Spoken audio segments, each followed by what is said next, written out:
There are mornings in early spring when the world feels like it's holding its breath, when the frost hasn't quite lifted and the light comes in low and thin through the tree line.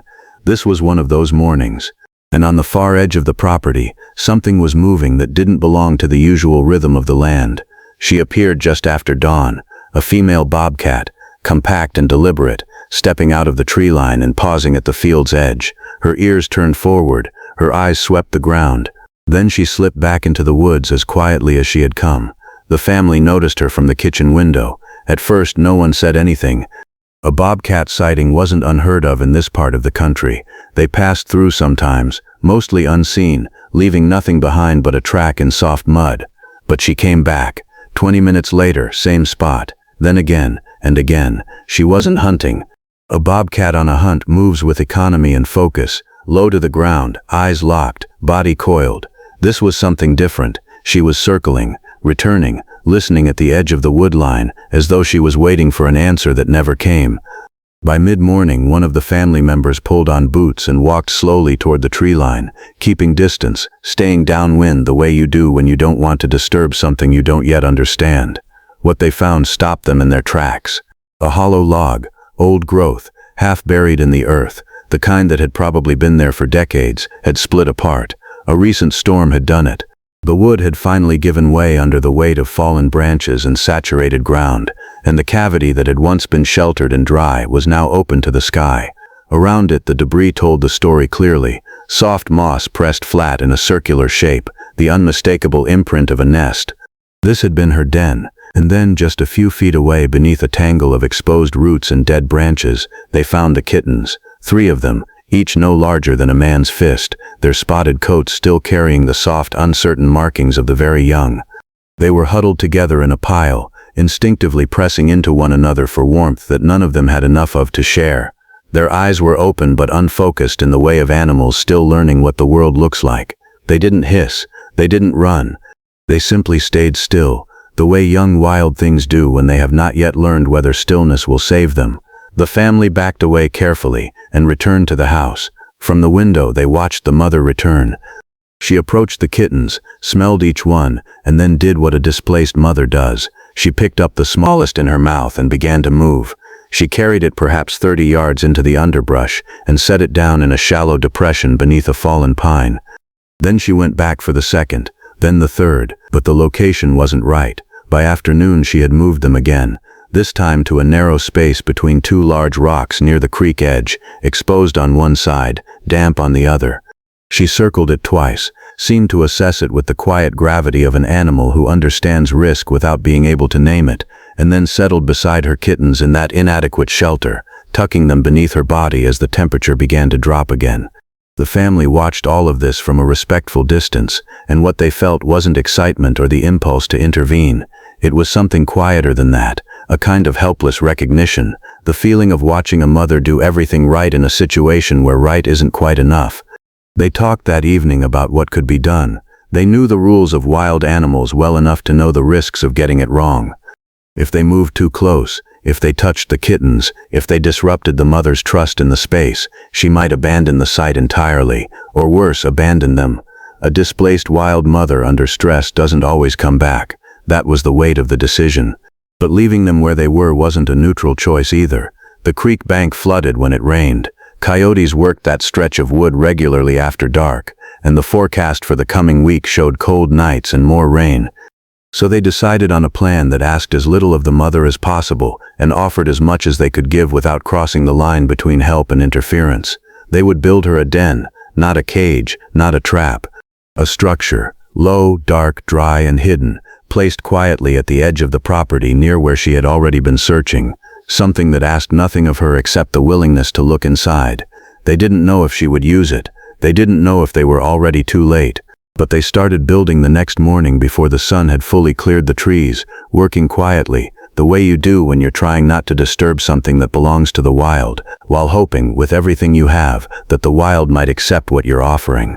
They built it by hand, using untreated cedar boards, dry leaves and moss gathered from the far side of the property. They constructed a low enclosed structure, barely 18 inches high, dark inside, with a single narrow entrance facing away from the wind.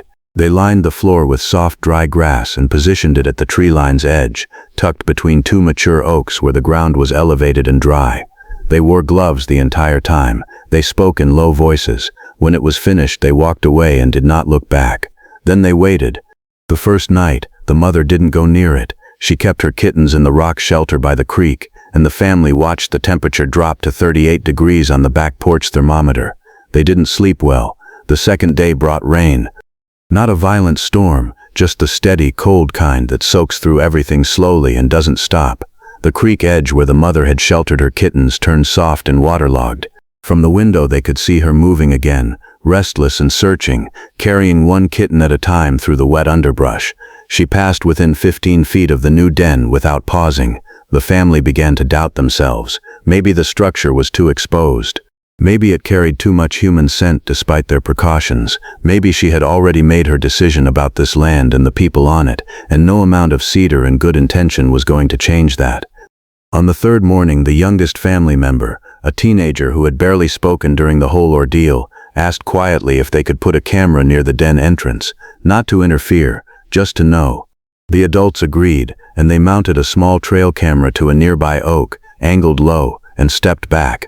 That evening, reviewing the footage, they almost missed it. At 2:17 in the morning, in the green-washed glow of the night vision, the mother appeared at the tree line. She stood at the edge of the frame for a long moment, still, ears forward, reading the air. Then she approached the den entrance. She lowered her head and looked inside. She stayed like that for almost 40 seconds. Then she turned and disappeared back into the dark. She hadn't gone in. She hadn't brought the kittens, but she had come. She had looked, and in the language of a wild animal navigating fear and need at the same time, that 40 seconds felt like the closest thing to a question, one that hadn't yet become an answer. The family watched the clip 3 times without saying a word. She came back at 4:42 in the morning. The trail camera caught her at the tree line again, but this time she wasn't alone. She carried the smallest kitten in her mouth, the one they had first noticed beneath the roots, the one that had stayed the stillest. She moved with the particular deliberateness of a mother who has already made her decision and is now simply executing it, one careful step at a time. She paused at the den entrance. She set the kitten down gently in the grass just outside, the way you might set something precious on a table before opening a door. Then she lowered her head and went inside alone.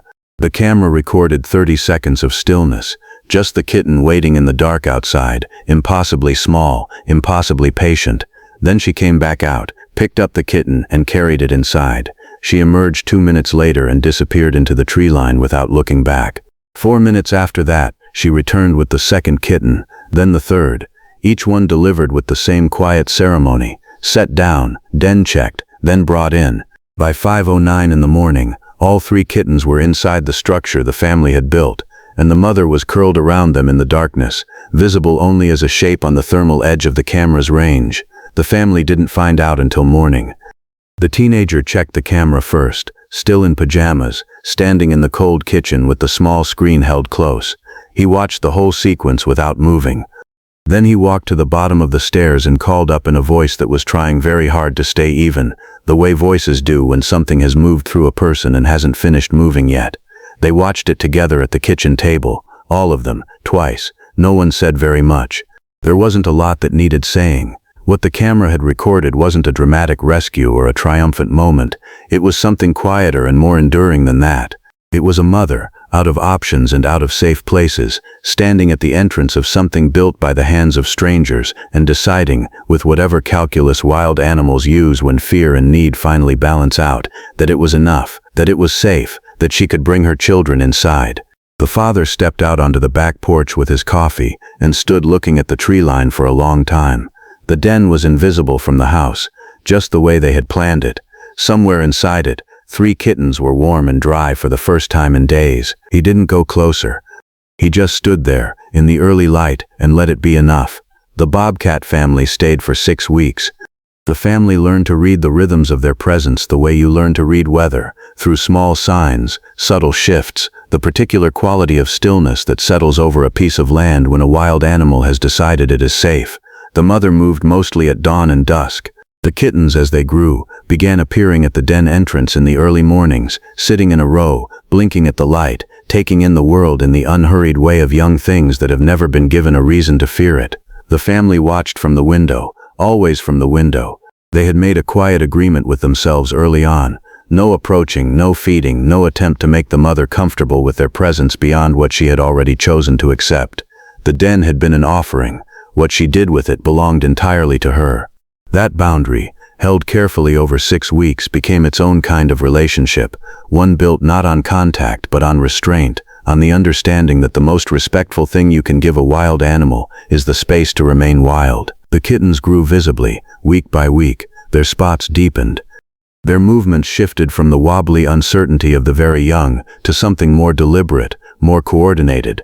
They began to play at the den entrance in the late afternoons, stalking each other through the grass, pouncing on shadows, practicing the precise and ancient choreography of predators who don't yet know they are predators.